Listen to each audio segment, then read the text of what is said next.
G cinema நேயர்களுக்கு வணக்கம். So big பாஸோட 43வது நாளுக்கான 3 ப்ரோமோ வந்துருச்சு. இந்த 3 ப்ரோமோ ஒன்றா சேர்த்து பார்க்குறப்பவும் சரி, நேற்று நடந்த அந்த விஜய் சேதுபதி சௌந்தர்யா ரோஸ் பண்ணதாக இருக்கட்டும், நேற்று நடந்த அந்த எலிமினேஷனாக இருக்கட்டும், இதெல்லாம் பார்க்கும்போது ஒன்றே ஒன்றா தான் தோணுது.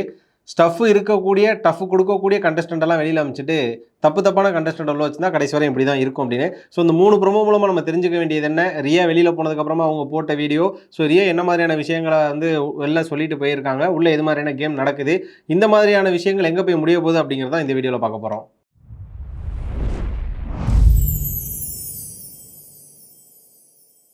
ஸோ இந்த டே 43க்கான 3 ப்ரோமோ பார்க்கறதுக்கு முன்னாடி டே 42ல நடந்த இன்சிடென்ட்ஸ் வழக்கம் போல் ரியா வந்து வெளியில் போகும்போது அழுதது, இப்படியாப்பட்ட ஆப்பர்ச்சுனிட்டியை நான் மிஸ் பண்ணிட்டேன் அப்படின்னு சொல்லி அவங்க ஒரு விஷயம் சொன்னது, வந்ததுலேருந்து நான் உட்காந்ததே கிடையாது, நான் உள்ள என்னோட எந்த மாதிரியான பெஸ்ட்டெல்லாம் கொடுக்க முடியும் அப்படின்னு சொல்லி அவங்க ஒரு விஷயம் பேசினதெல்லாம் நம்ம பார்த்தோம். அதே நேரம் வெளியில் வந்ததுக்கப்புறமா அவங்களோட இன்ஸ்டாகிராமில் ஒரு வீடியோ போட்டிருந்தாங்க, நான் ரொம்ப மென்டல் ஹெல்த்தில் பாதிக்கப்பட்டுட்டேன், எனக்கு ஒரு மாதிரி ரொம்ப மென்டல் டயர்டாக இருக்குது, வெளியில் வந்து நிறைய விஷயங்களை பார்க்கும்போது இப்படி தான் வந்து நம்ம வெளியில் காட்டப்பட்டிருக்கோமா அப்படிங்கிற மாதிரியான ஒரு ஃபீலிங்லாம் இருந்தது. அவங்ககிட்ட நிறைய பேர் சொல்லியிருக்காங்க, நீங்கள் பிக் பாஸ் வீட்டுக்குள்ளே போகிறதுனா உங்களுக்கு ஒரு பிஆர் டீம் செட் பண்ணிக்காங்க, இப்படியாப்பட்ட ஸ்ட்ராட்டஜிஸ்லாம் விளாடுங்க அப்படின்னு. ஆனால் ரியாவும் வந்து நம்மள மாதிரி தானே ஒரு எபிசோட் ரிவ்யூவர், ஒரு பிக் பாஸ் சீசனே ரிவ்யூ பண்ணுறாங்க அப்படின்னா அவங்களுக்கு உள்ளே நடக்கிற டாஸ்க் இப்படி இருக்கும், அதை வந்து வெளியிலேருந்து நம்ம பார்க்குறோம், அப்போ உள்ளே போய் எப்படி விளாடணுங்கிற மாதிரியான ஒரு வரைவுகள்லாம் இருக்கும். ஸோ அந்த மாதிரியான ஒரு விஷயத்தில் வச்சுட்டு அவங்க ரொம்ப பிளாங்காக உள்ளே போயிட்டாங்க அப்படிங்கிறது தான் நமக்கு தெரிஞ்ச ஒரு விஷயமா இருந்தது.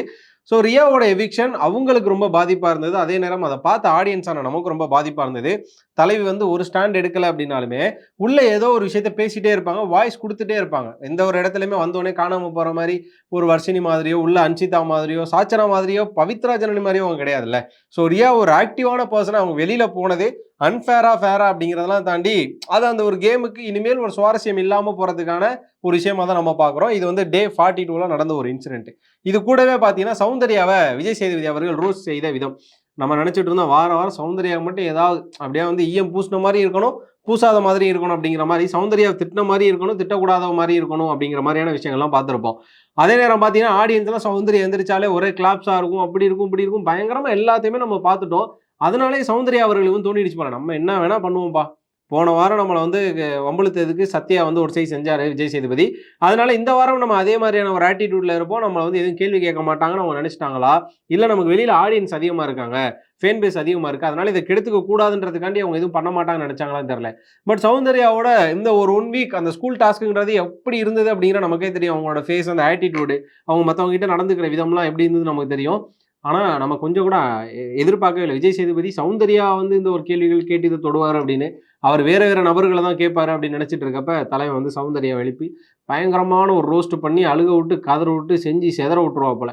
இப்படியெல்லாம் பார்க்குறப்ப நொந்து நூடுல்ஸ் ஆகி பயங்கரமான ஒரு விஷயம் ஆகிடும் நேற்று சௌந்தர்யாவுக்கு. ஆக மொத்தம் நேற்று எபிசோட் டே 42 நல்லா இருந்தது. ரியா வேற போயிட்டாங்க, சௌந்தர்யாவுக்கு இப்படி ஒரு ரோஸ்ட்டு, இந்த வீட்டுக்கு வந்து இந்த வாரம் எப்படியாப்பட்ட இம்பாக்டாக இருக்க போகுது, கேப்டன் வேறு சேஞ்ச் ஆவாங்க, யார் வீட்டுக்கு ஸ்வாப் ஆக போகிறாங்க, யாரை நாமினேட் பண்ண போகிறாங்கன்ற மாதிரியான பல விஷயங்களை நம்ம எதிர்பார்த்துட்டே இருந்தோம். அப்படிங்கிற பட்சத்தில் எனக்கு காலைல இந்த ப்ரோமோ வந்து மஞ்சரி விசஸ் முத்துக்குமரன் விசஸ் தீபக் அப்படின்னு. முத்துக்குமரனுக்கும் மஞ்சரிக்கும் வெளியில் இருக்கும் போதுலேருந்தே அவங்களுக்குள்ள ஃப்ரெண்ட்ஷிப் இருக்குது. காரணம் அவங்க வந்து தமிழ் பேச்சு எங்கள் உயிர் மூச்சு, இது மட்டும் இல்லாமல் நிறையா பட்டிமன்றங்கள் பேச்சு போட்டிகள்லாம் போனதுனால அவங்களுக்குள்ள ஒரு அண்டர்ஸ்டாண்டிங் இருக்குது, ஒரு ஃப்ரெண்ட்ஷிப் இருக்குது. இது மஞ்சரி உள்ளே வந்தப்போ டே 1லேயே சொன்னாங்க எனக்கு முத்துக்குமரனை தெரியும் அப்படின்னு. ஸோ வந்த இடங்கள்லேருந்து முத்துக்குமரன் எங்கேயுமே அவங்க வந்து டீக்ரேட் பண்ணதே கிடையாது, ஒரு மரியாதை கொடுத்து பேச தான் செய்வாங்க. நிறைய இடங்களில் மஞ்சரி வந்து நம்ம முத்துக்குமரன் மாதிரி பேசி எப்படி ஆண்கள் அணியில் ஒரு முத்துக்குமரனோ பெண்கள் அணியில் ஒரு மஞ்சரிங்கிறத காட்டணுன்றதை ட்ரை பண்ணுறாங்கன்றது என்னமோ உண்மைதான். ஆனால் அதுக்காகவே வந்து அவங்கள நம்ம ஒரு விஷயத்தில் டக்குன்னு டீக்ரேட் பண்ணிடக்கூடாதுல்ல.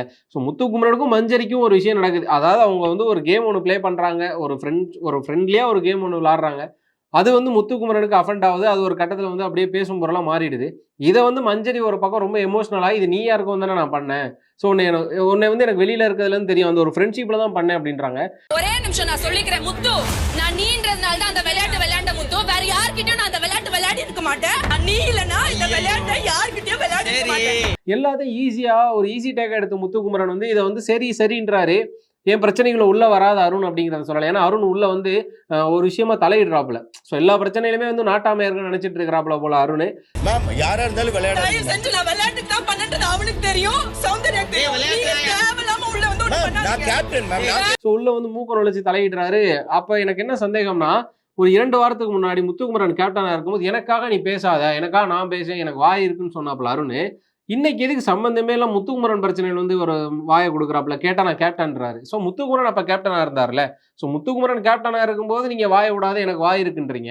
ஆனால் இதே இடத்துல வந்து நீங்கள் சம்பந்தமெல்லாம் உள்ள ஆஜராகி நான் கேப்டன் நான் கேட்பேன் அப்படின்னா கேப்டனா எதை கேட்கணும் எதை கேட்கக்கூடாதுன்னு இருக்கு. உங்ககிட்ட ஒரு கம்ப்ளைண்ட் வந்தாலோ இல்லைனா அங்கே நடக்கிற பிரச்சனை ஒரு நியூசன்ஸாக மற்றவங்களுக்கு அஃபெண்ட் ஆனாலும் என்ன பிரச்சனை என்னாச்சு தனியாக அவங்க பேசணும்னு கேட்கணுமே தவிர எடுத்தோட ஒன் சைடு கோல் அடிக்கிற மாதிரி எடுத்தோடனே போயிட்டு மஞ்சரி கிட்ட பாயிரலாம் ரொம்ப தவறான ஒரு விஷயம். அருணோட ஆட்டிடியூடுன்றது போக போக நம்ம தான் அந்த இன்ஸ்டால ஒருத்தர் வராருல நான் தான் அப்படின்னு அது மாதிரி வந்து அருண் அது மாதிரி நினச்சிக்கிட்டாரு போல. அருணுக்கும் விஜய் சேதுபதி வந்து பழைய மாதிரி ஒரு 2 வாரத்துக்கு 3 வாரத்துக்கு முன்னாடி எப்படி வந்து ஒரு சின்ன சின்ன வார்த்தைகளை மார்க் கொடுத்தாரோ அது மாதிரி அருணுக்கு ஒரு மார்க் கொடுத்தா சரி வரும்னு நினைக்கிறேன். இப்படியே முதல் ப்ரோமோ முடிஞ்சுது. அதுக்கப்புறம் பார்த்தீங்கன்னா 2வது ப்ரோமோ வந்தது.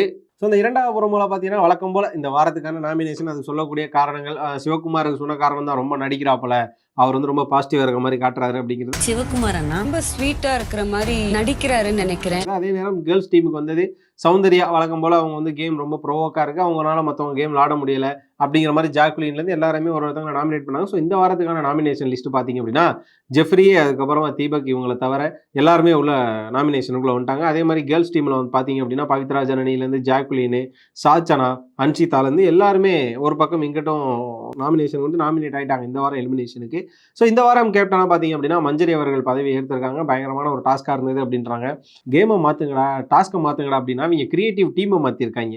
உள்ளே பார்த்தீங்க அப்படின்னா டிக்கிலோனா அதுக்கப்புறமா அந்த லெமன் இந்த ஸ்பூன் மியூசிக் கல்ச்சர் இது மாதிரியெல்லாம் ஒரு டாஸ்க்கு கொடுத்து கேப்டனை செலக்ட் பண்ணுற மாதிரியான ஒரு கொடூரங்கள் நடக்கிற ஒரு சீசனாக தான் இருக்குது. சரி ஓகே சுட வந்து நாமினேஷன்லாம் முடிஞ்சிருச்சுப்பா அதுக்கடுத்து என்னப்பா வீடு ஸ்வாப் பண்ணுற டாஸ்க் தானே அப்படின்னு பார்த்தா அதான் கிடையாது. இந்த வாரம் ஷாப்பிங் நடக்கிறதுக்கான ஒரு டாஸ்க்கு. ஸோ டாஸ்க்லாம் முடிஞ்சு ஒரு ஆளுக்கும் ஒரு கரன்சிகள் கொடுக்கப்பட்டு ஷாப்பிங் பண்ணுங்க பிக் பாஸ் அமிச்சிட்டாரு. ஆனால் இந்த இடத்துல என்ன பிரச்சனை அப்படின்னா ஆண்கள் அணிக்கு ஒரு டீம் போயிட்டு ஷாப்பிங் பண்ணிட்டு வரது எப்பயுமே ஒரு பிரச்சனையாக இருக்கும். பெண்கள் அணி எப்பயுமே அதில் ஷார்ப்பாக இருப்பாங்க. ஆனால் இந்த வாரம் சாச்சனா அமைச்சிருக்காங்க. சாச்சனா ஒரு சின்ன அருண் அப்படிங்கிறது எத்தனை பேர் தெரியும்? அதாவது மினி அருண் அப்படிங்கிறதா உண்மை. முழுசாவே வந்து இன்னும் அந்த கேமுக்கு ரெடி ஆகலை, ப்ரிப்பேர் ஆகலை, என்ன சொல்கிறாங்கன்றது புரிஞ்சுக்க மாட்டாங்க. அவங்களாம் ஒன்று பேசுவாங்க அப்படிங்கிறதெல்லாம் நம்ம எல்லாருமே பார்த்துருப்போம். அந்த ஒரு வகையில் சாச்சனா அவர்கள் உள்ளே போயிட்டு அந்த ஷாப்பிங் டாஸ்கில் அவங்க எடுத்த விதமாக இருக்கட்டும், எடுத்த பொருட்கள் அளவுக்கு அதிகமாக போயிடுச்சுன்ற மாதிரியான ஒரு டாஸ்க் பெண்கள் இவ்வளவு நேரம் கொடுத்தும் சம்பாதிச்ச தொகைக்கு இருந்தது. அதே நேரம் ஜாக்லின் கால்குலேட் பண்ணிட்டு இருந்தாங்க. அப்ப வெளியில வந்ததுக்கு அப்புறமா பிக் பாஸ் ஒரு வான் கொடுக்குறாருல, கொடுக்கப்பட்ட நேரத்தை விட கொடுக்கப்பட்ட தொகையை விட அப்படிங்கிற மாதிரியான ஒரு விஷயத்தெல்லாம் கொடுக்குறாரு. ஆக மொத்தம் கேர்ள்ஸ் டீம்லாம் சுத்திட்டாங்க. ஏன்னா ஜாக்லினை சுத்து போட முடியாது, ஜாக்லின் திரும்ப பதில் பேசும். ஆனா இந்த இடத்துல சாச்சனா சுத்து போடலாம் அப்படின்னு. சாச்சனா இதுக்கு போகணும்னு கியூரியஸா இருக்கான்றது எனக்கு புரியுது. இது நம்ம கியூரியாசிட்டி காமிக்கிற இடம் இல்லைன்னு தோணுது. ஏன்னா சாச்சனா எடுத்து போடாதான் ஜாக்லின் இந்த பக்கம் கனெக்ட் பண்ணுவாங்க. அதனால எடுத்து போட்ட ஓமேலாம் தப்புன்னு சொல்லி அன்ஷிதா ஒரு பக்கம் பாய்வாங்க, இன்னொரு பக்கம் எல்லாரும் பேச சண்டை போட ஆரம்பிச்சதுக்கு அப்புறமா தர்ஷிகா மட்டும் வழக்கம் போல இங்கிட்டும் பேசணும் அங்கிட்டும் பேசணும், எல்லா பக்கம் நல்லவங்களா இருக்கணுங்கிறக்காண்டி தர்ஷிகா மட்டும் ஒரு நல்லவங்களோட வேஷத்தை அப்படியே வந்து கடைபிடிச்சிட்டே இருப்பாங்க. அண்ட் ஃபைனலாக பார்த்தீங்கன்னா சாச்சனாவோட கை வந்த கலையான அவங்களோட கேம் பஞ்சான அழுகையை இறக்கி விட்டுருவாங்க. என்ன தப்புன்றது எனக்கு புரியல. நாங்க என்ன தப்பு பண்ணது எனக்கு புரியலையே. நான் மட்டும் தப்பு பண்ண மாதிரி இருக்கு. நான் என்னக்கா பண்ணுவேன், எனக்கு அப்படிதாக்கா இருக்குது அப்படின்னு. ஸோ உங்களோட ஆர்வத்தை காட்டுறதுக்கான இடம் இது இல்லை அப்படிங்கிறத மஞ்சரி சொன்னது என்னமோ கரெக்ட் தான். ஆனால் கரெக்டான பர்சனை வந்து செலக்ட் பண்ணி மஞ்சரி அமைச்சிருக்கலாம் கேப்டனா. அதை அவங்க அனுப்பாமல் விட்டுட்டாங்க. போனதுக்கப்புறமா ஒரு விஷயம் நடந்ததுக்கப்புறமா அதை பேசி எந்த பிரயோஜனம் இல்லை. ஆனால் இதை வச்சு அழுது சாச்சனா மறுபடியும் கேமில் ஒரு கேம் எப்படி டெவலப் பண்ணுறாங்கன்றது கொஞ்சம் பார்க்கறதுக்கு லைட்டாக இரிட்டேட்டாக தான் இருக்குது. நிறைய பேர் கமெண்ட் செக்ஷன் வந்து என்ன சொல்கிறாங்கன்னா இந்த வாரம் சாச்சனா வெளில அமைச்சிருக்கலாம், சுனிதா போயிட்டாங்க, ரியா போயிட்டாங்க, கேப்பபிளான 2 பேர் போனது சாச்சனா போயிருக்கலான்ற மாதிரி எல்லாம் சொல்கிற அளவுக்கு இருக்குது சாச்சனாவோட கேம். ஆக மொத்தம் அந்த 3 ப்ரோமோ சரி, நேற்று நடந்த அந்த விஷயத்தோட தாக்கங்களும் இப்படி தான் இருக்குது. இந்த 3 ப்ரோமோ பார்த்ததுக்கப்புறமா இன்னைக்கு சௌந்தர்யா சைலண்ட் ஆனதாக இருக்கட்டும், அதுக்கப்புறமா ரியா போனதுக்கப்புறம் இந்த வீடு அமைதியாக ஆனதாக இருக்கட்டும், இதை பற்றி உங்களோட கருத்துக்கள் என்ன அப்படிங்கிறத கண்டிப்பாக கமெண்ட்ஸில் சொல்லிடுங்க. இந்த வீடியோ பிடிச்சிருந்தா லைக் பண்ணுங்க, ஷேர் பண்ணுங்க, மறக்காம ஜி சினிமா சேனலுக்கு சப்ஸ்கிரைப் பண்ணிட்டு பக்கத்தில் இருக்க பெல் ஐகானை கிளிக் பண்ணிக்கோங்க.